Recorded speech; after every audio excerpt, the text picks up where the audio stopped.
But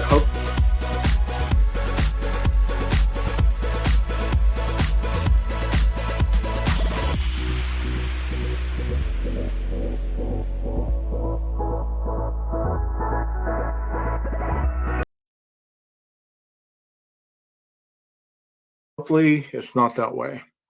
If you're here, leave me a chat message. Let me know you're here because I can't really see anybody. We're still learning how to do this. Um, Technically, I didn't tell people it was going to start till 8 o'clock, so wanted to get on here and make sure that everything went off pretty smooth. Um, I didn't want to get on here and then things start to mess up, or I have internet issues, or I have electricity issues, or you know how it goes.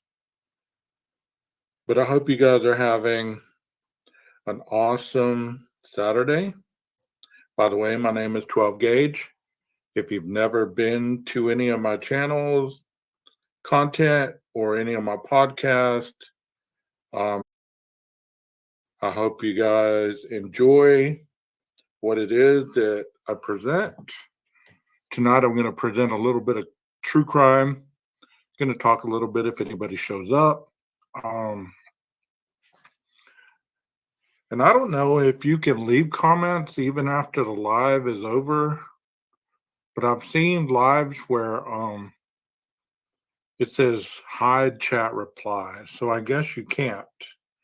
So I guess while the live is going, you can do leave the chat stuff, but after the live is over, then everything is done, put away, and on to the next. I've been doing this probably for, I don't know, when did I start doing this? Probably in January, maybe after, yeah, it had to be after Christmas. And I have, I think, 62 videos out, but they're not all true crime. They're not all podcasts. They're none of that. It's pretty much, it's pretty much like concerts. I've gone to a lot of concerts, and I was able to document a lot of the bands that I saw. I'm really into the alternative scene. Um, my favorite band there for a long time was Breaking Benjamin. Um, Five Finger Death Punch. I saw them, and they put on a heck of a show. I mean, it was totally awesome. Um, in the early '90s, I watched probably Limp Bizkit, DMX, Godsmack. I've seen the Up in Smoke tour with Dr. Dre, Snoop Dogg, Eminem, Exhibit, Ice Cube. Um, I've seen a lot of country concerts, and it's just a lot of different variations. Obviously, I don't have any of the Up in Smoke tour concert footage because in the early 2000s, I really wasn't carrying around a cell phone. I guess I could have had a camera, but I didn't. So there's no real proof that I went other than my own memory. And that's how things go a lot of times, in the early 90s or the 90s, we didn't have cell phones. So whenever we say we did this, we did that, people often are like, well, no picture, no proof. So, so yeah, that's how it goes. Um, so yeah, my page had a variety of things for different people. And like I said in my podcast today, it's different from the true crime stuff versus the podcast stuff because the podcast stuff, it just you're able to just speak on a lot of different things, and you really don't have to worry about, backing up your information and things of that sort because it's open dialogue. The true crime stuff, unfortunately, there's a lot of things that you need to have solid research on what you're saying rather than just putting stuff out there. At least I don't believe in just putting stuff out there, my own thoughts and beliefs.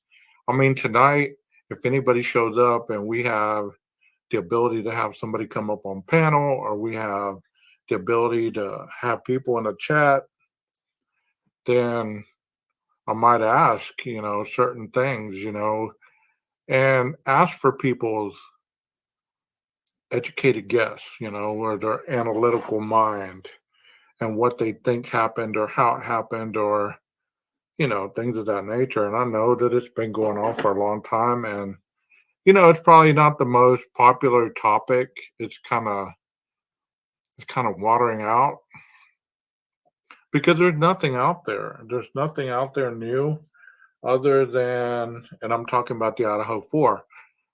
There's nothing new other than Chief Fry retiring. That's about it. That's all. That's about the newest stuff.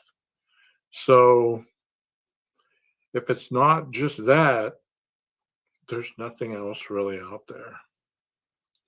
So this isn't really different than, the podcast or I guess the recorded streams, other than you're kind of waiting on people to come in and kind of hoping that they're going to come in, but not really certain if they're going to come in. Just I don't have a lot of subs, so theoretically they probably are sleeping at this time if they're overseas, or they're waking up and going to work or something of that nature. So we'll see. We'll see if anybody shows up. I'll probably do an hour of this, or, you know, if it's just me, I'll just do an hour and I'll go over some cases that I've been wanting to go over, and I'll give some insight on some things that I've wanted to talk about. But, one thing that I want to be known as, I'm my own person. If you come and watch my stuff, what I say and what I do is my own business. Like, if I say something that, I don't know, I try not to talk about people. I really do. But I might subliminally just drop somebody's behavior or something, and you might hear it and you'll run back and say, hey, 12 Gage said this about you and 12 Gage said that about you. Or you can come over here and tell me, hey, they said this about you and they said that about you. I'm not into the he said, she said stuff. I don't care, because in reality, none of the people that watch or comment or have an influence on me or on this YouTube, everybody that has an influence on my life is out here in real life. So to have a stranger sit there and talk about me, that's kindergarten stuff. And in reality, we do have the right to not like everything. We do have the right to not like everyone. Discussing things where you're able to track the the information down where it goes to the end result, which would be the conviction or at least the court trial. But in the Idaho 4 case, a lot of that you can't do that with because of the gag order. There's a lot of things that you can get close and you can say, well, this was this and this person was there and this person could be a person of interest and this, that, and the other. But I don't really want to do that because I don't want to talk about people that, first, I don't know. Second of all, What if it was your kid that somebody was accusing of doing these things or being a part of these things, or the word that I heard a couple weeks ago was nefarious events on, what if it was that? Would you be so okay with somebody accusing your child of these malicious transferences? Would you be okay with that? I don't think you would. I don't think you'd be okay with, if it was your kid that saw these individuals at a food truck, and then they ditched them, and then your kid became suspect number one because he was there the whole time, which it looked like he was being a good Samaritan. Who knows? It could have been totally the opposite. But video wise, it looked like he was being a good Samaritan. He was standing back, making sure that, he was protecting those two, or he was at least trying to make sure that he kept an eye on them, you know? And then they ditched him. They said, hey, we're done with this dude. He's been around too long. He's just standing around. He's not really, we really don't want to be with him. Got that ride share. Boom, we out. We burning off.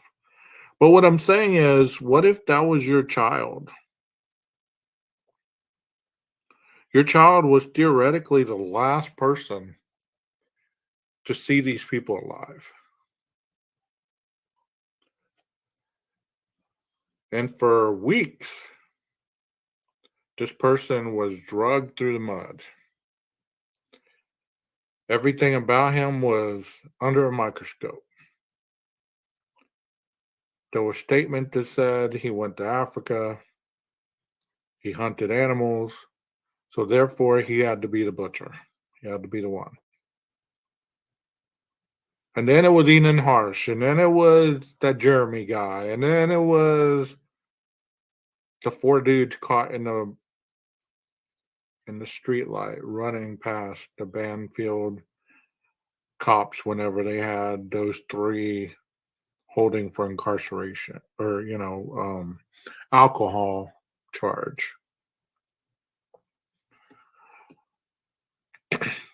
I mean, you just never know what situation you're going to put yourself in, especially in a college town. I was at a lot of frat parties, and not one time did I ever think, hey, after I leave this party, I'm going to hear that somebody was murdered, that somebody was hurt. You don't memorize everybody at the party. You don't memorize everything everybody's doing. You don't do all that. You're there to party. You're there to peep the women. You're there to, show that you're an alpha male. You're there to, didn't realize I was out. You're there to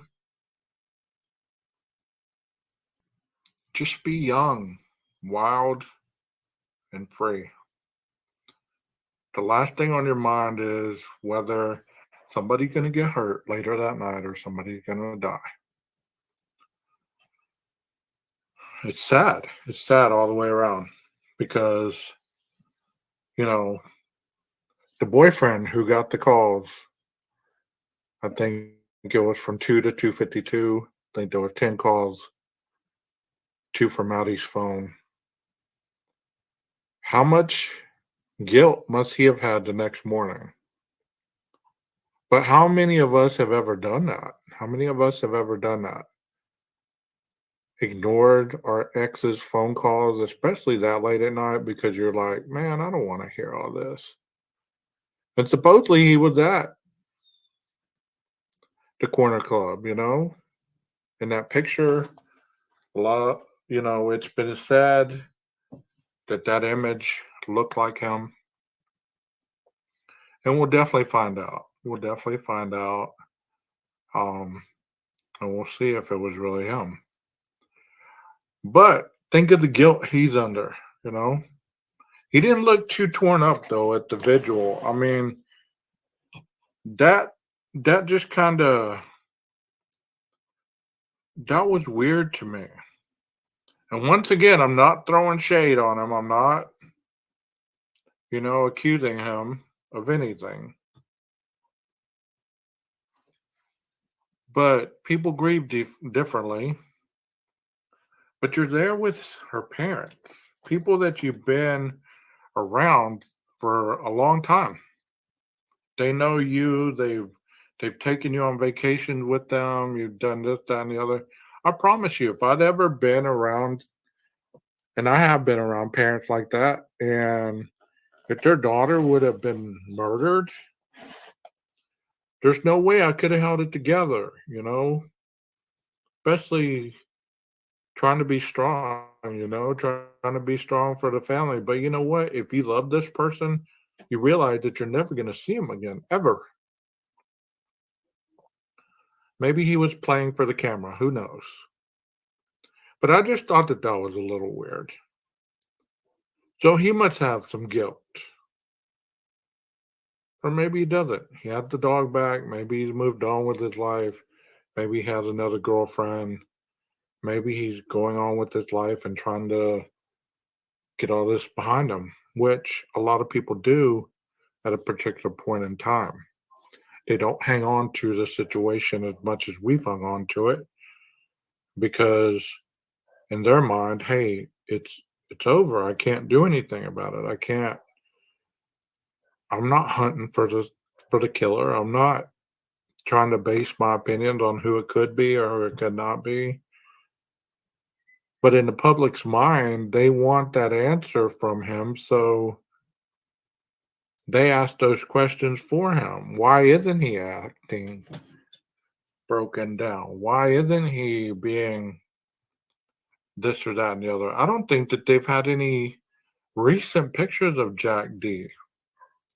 If they have, I'm mistaken on that. And then there's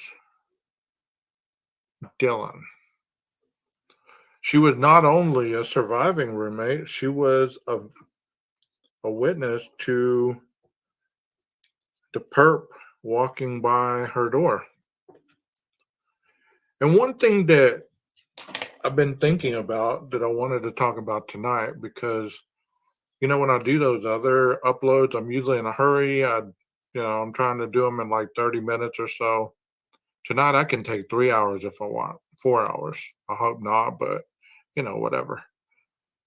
One thing that really I couldn't understand about Dylan is she saw the eyebrows, but she didn't see the eyes. I don't know. Maybe it's just me, but anytime that I interact with somebody, the first thing I see is their eyes. And maybe that's the therapist in me. Maybe that's just trying to see if this individual is trustworthy, see if this individual has any kind of attention issues, stuff like that. But I would have noticed Brian's eyes first before the bushy eyebrows. There's no way in hell I would have focused on the eyebrows. And then, you have people saying, well, she came out of her room 3 times. I believe she didn't come out 3 times. She just opened the door 3 times. If she would have came out of her room 3 times, I'm sure she would have seen more than just what she heard. Had she came out of her room, she would have seen a lot more, and I'm pretty certain she wouldn't have came out of the room again, especially knowing that this stuff was going on. The final time, she locks the door and goes to sleep.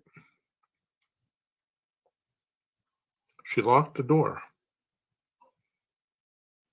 and goes to sleep.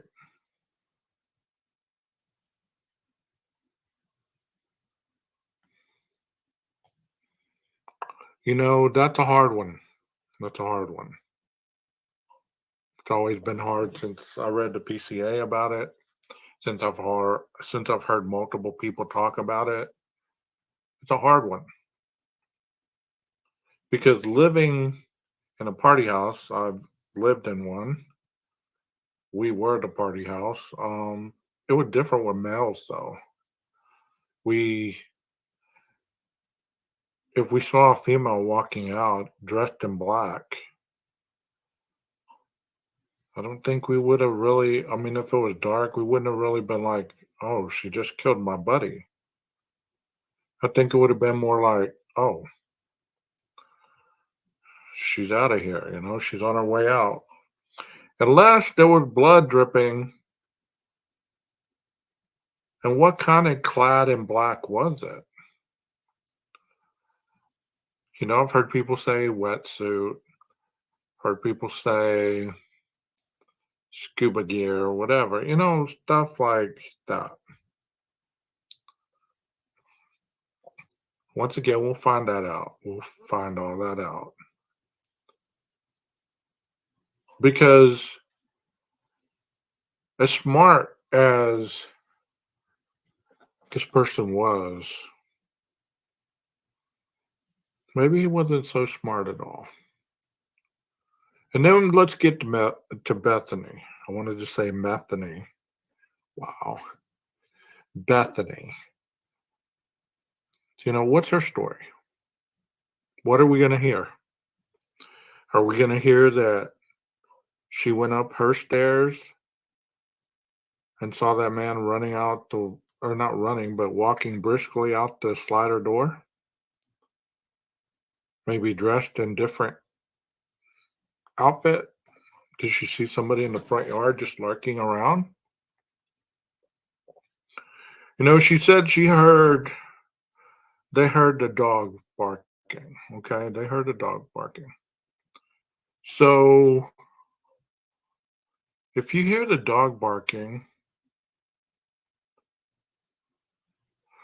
are you still going to shut your door and lock it?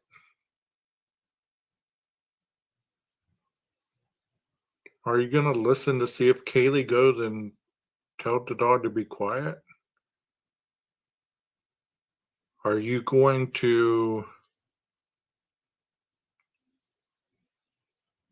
lay there and wonder what you just heard?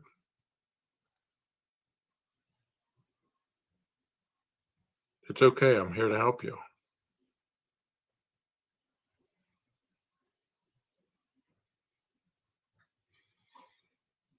It's okay. I'm here to help you.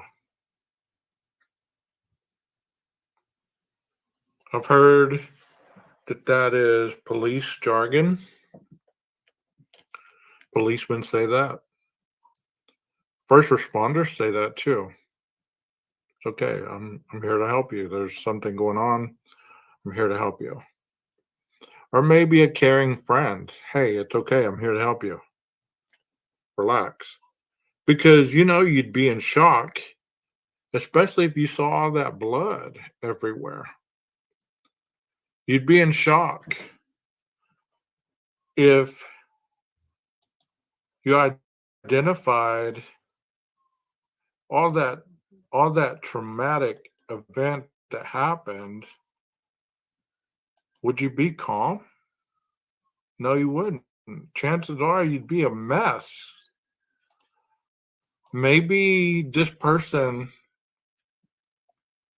who she heard, it's okay, I'm here to help you. It was a male's voice, she said. Has she ever heard that male's voice before? Was it a deep voice? Was it a high pitched voice? What kind of voice was it? Was it squeaky? Some of these questions I'm sure were asked because if you're asking somebody, hey, what did you notice about the voice? Was it deep? Did it sound like a smoker's voice? Did it Did it sound like a student?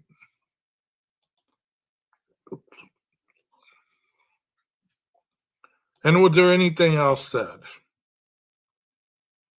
Was there anything else said? Did you notice anything else said? Because did the person say, okay, please help me, I'm in trouble. Please help me, I need some help. I'm in trouble. I need help.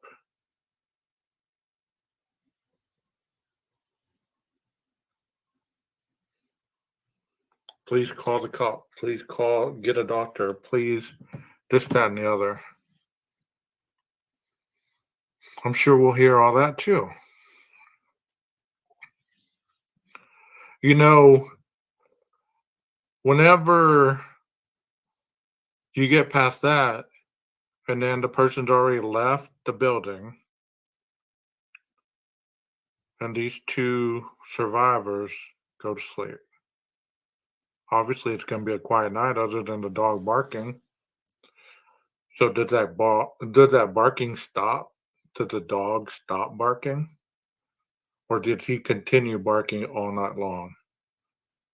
Do you yell at him to shut up? Did he finally be quiet? Is he scratching at the door? The next morning when you wake up, do you realize what has happened, or do you think that it's all a dream? Do you think, hey, did I really hear what I thought I heard last night? Was it just my roommates being loud? Was it the guys wrestling? Was it Ethan's friends wrestling around, horse playing? Was it screams of pain because somebody had somebody on the ground and you're horse playing and it hurts?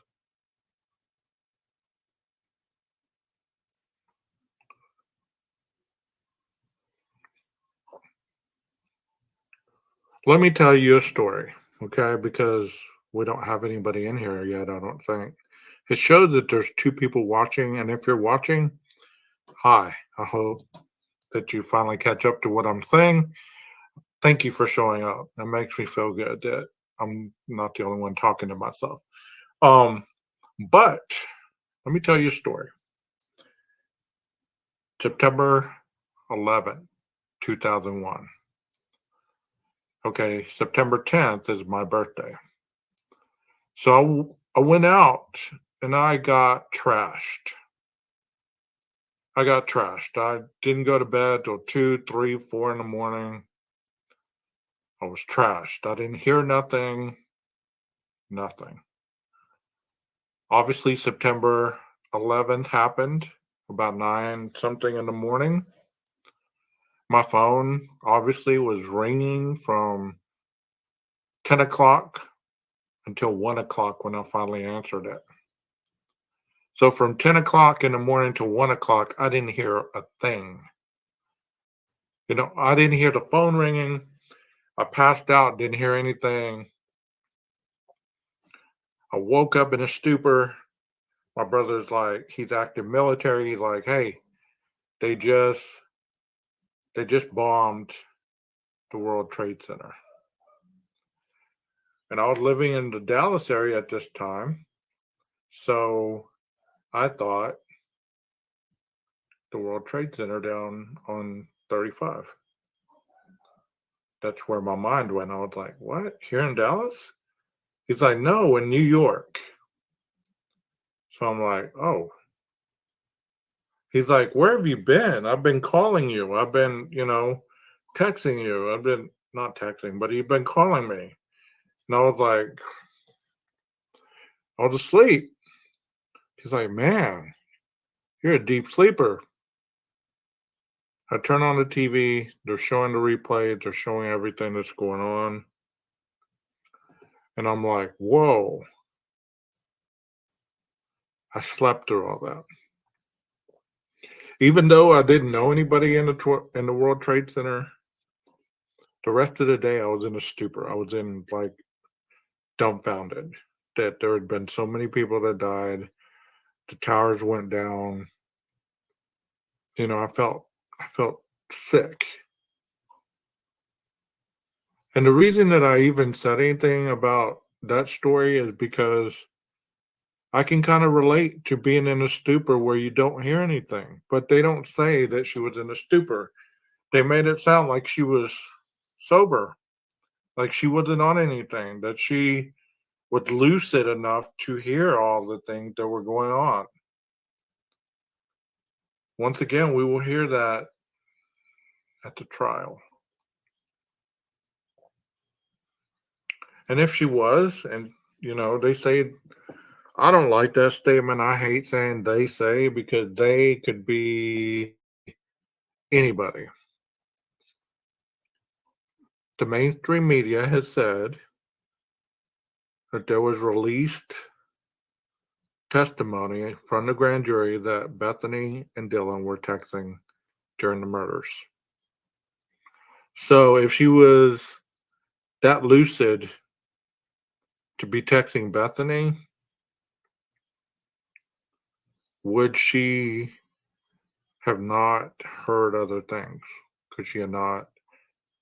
I mean, those walls look thin. You could like yell in the house and probably hear it downstairs.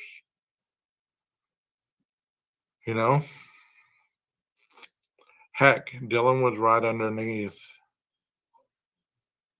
Maddie's room. So that was the walkthrough right there. That's how it ended. They get the call. At 11:58, police is called, and the rest lives in infamy until the trial. All that little bit that I just talked about, there's so much that has been involved, a lot of things that people have assumed. They talked about the white Elantra. They talked about it making certain turns and this and that and the other. I'm sorry, I hope this doesn't get too loud, but it's hot in here. It talks about the Elantra making turns, the Elantra driving around,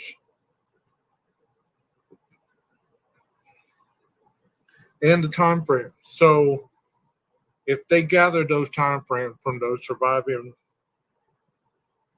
roommates' phones, that means that they started texting from the beginning of the assaults.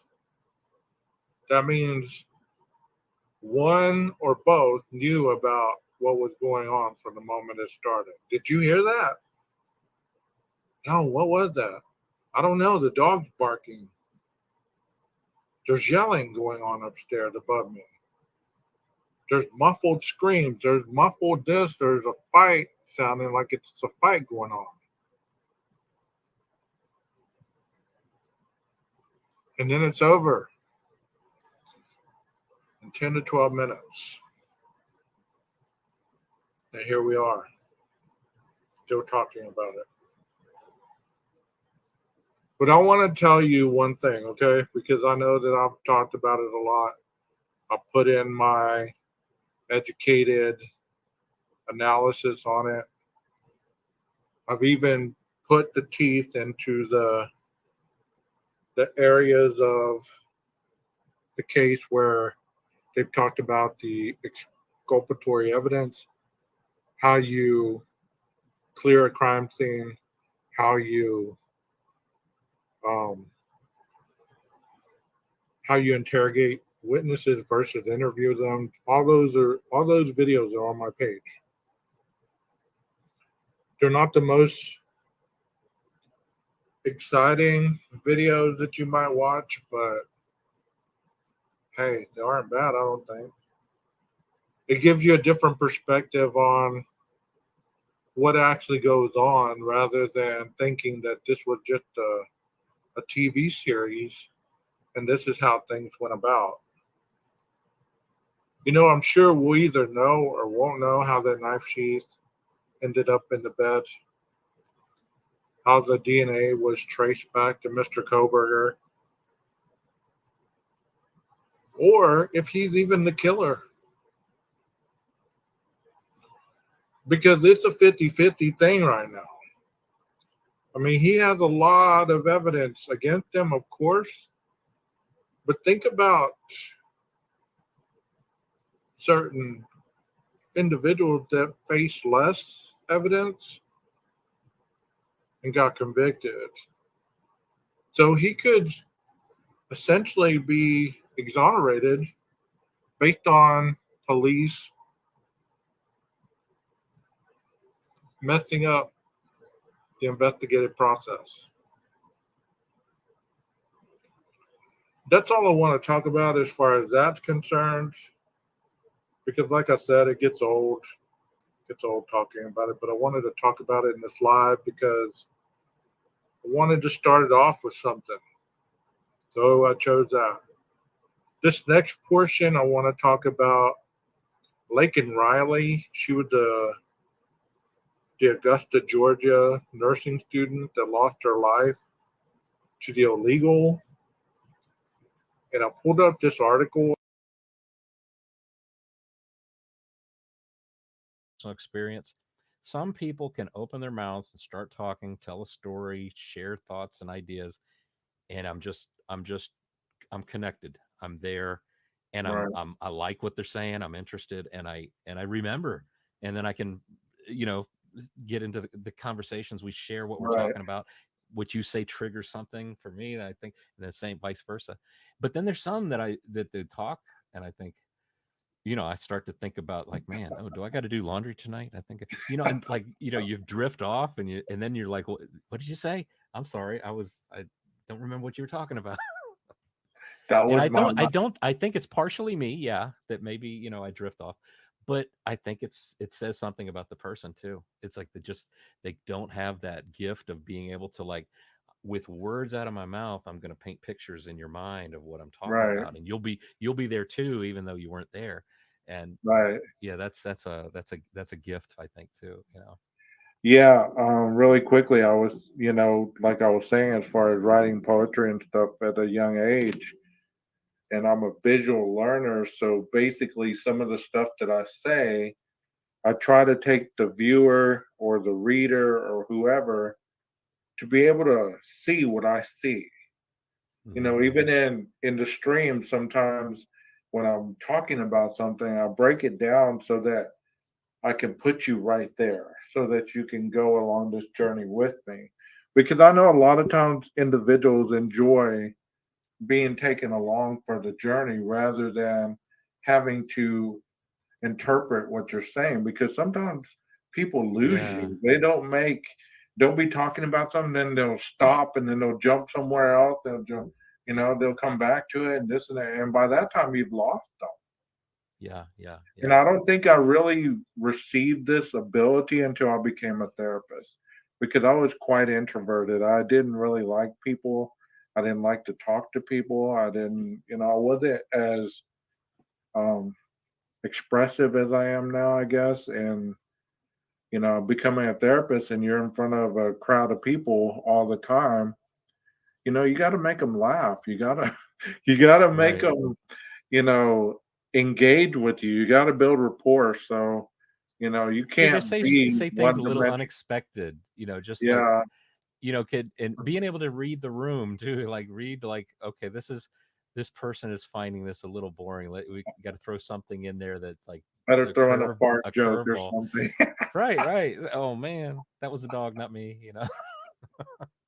We'd like there's an expression I heard somebody say once that like you gotta hear yourself through their ears.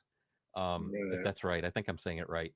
But so like because there are some people that they'll say, well, it's the what's something you could say? Well, it's the impedance of the microphone. It's just there's an imbalance and that's all there's to it.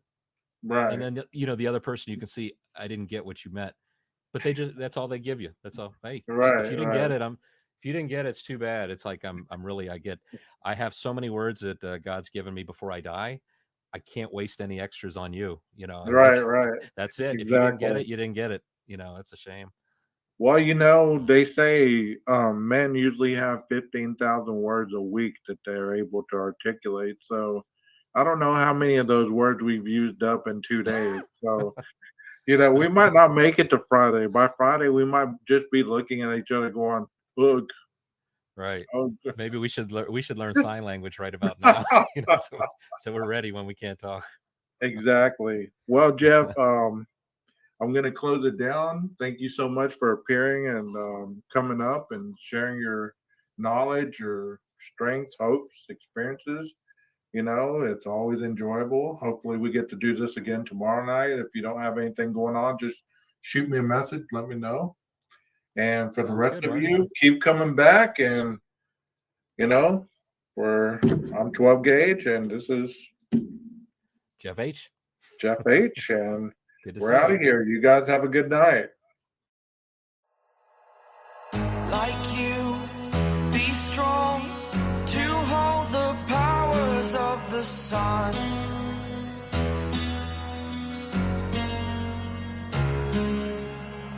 To dream, believe in strength. Now I'm the only one. Only one.